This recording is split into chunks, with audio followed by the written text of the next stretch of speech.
ऐकलं व मी काय सांगतो, मामाशी जास्त डोका लावजाच नको. आता काही झालं तरी ते माझं सासरच आहेत ना. काय चावळलीस? परत एकदा चावळ. नाही नको, मला लाज जशी वाटते. आता काची लाज? इथं कोणीच नाही ना, पटकन चावळ. हो मी काय सांगतो, मामाशी जास्त डोका लावजाच नको. ते आवड नाही, तिच्या अगोदर काय चावळलीस त्याच आवड.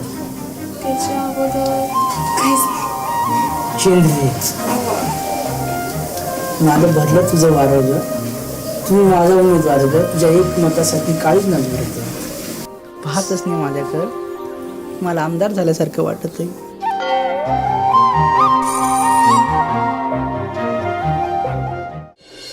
रामदास, आता ज्या घडला त्या घडला. तू मोठा मन कर, पोषण माफ करून टाक.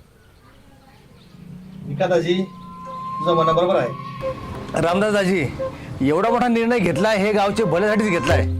काय आता उद्या जर माझी सुरकी पळून गेली तर मलाही तिचं लग्न असं लावून द्यावं लागेल का नाही? कसं आहे ना पाटील, तुमचा बरोबर आहे, पण ज्याचा जळत ना त्यालाच कळत आहे. तुमचा बरोबर आहे का गावाची भांडण गावातच मिटला पाहिजे. अरे पण हे गंगारामची काय लायकी आहे, माझं यही वळालं. रामदासया, तोंड सांभाळून चाल. तुझे पोऱ्याने माझी पोरगी पळवली तेव्हा काय झोपला का काय? ऐ, शांत बसा दोघही. पंचांचा मानबिन जरा ठेवसाल का नाही? हे पाय रामदास दाजी, आता कुळ कायद्यानुसार तुला हे महाद्याला जमीन द्यायच लागल. जमीन आणि हे चूक मार झालं. अरे मान खाली घालायला लावली ना मला गावासमोर, आणि म्हणत जमीन दे.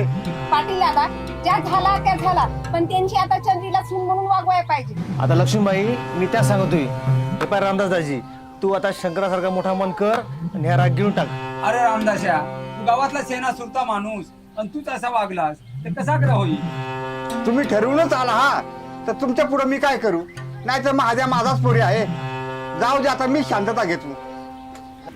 मग आता तुझा काय म्हणणं आहे? बा बिगा पाटील, माझ्याकडनं 20 बकरा आहेत. त्यातून त्याला 10 देईन, आणि एक ना धाप्याचा माळ देईन आणि 2 आवणा देईन. अरे नाहीतरी माझ्या पाठीमागा एक पोरगी आहे, डवरी आहे. काय रे महाद्या, चालेल का तुला? मला मान्य आहे. आणि रत्नी माझी बहिणीच आहे. तिची लग्नाचा अर्धा खर्च मी करेन. मग घोडा करायचा तर मग अगोदर गुन्हा नाही खायचा.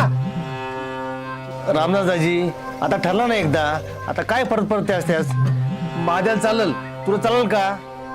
चालेल मला.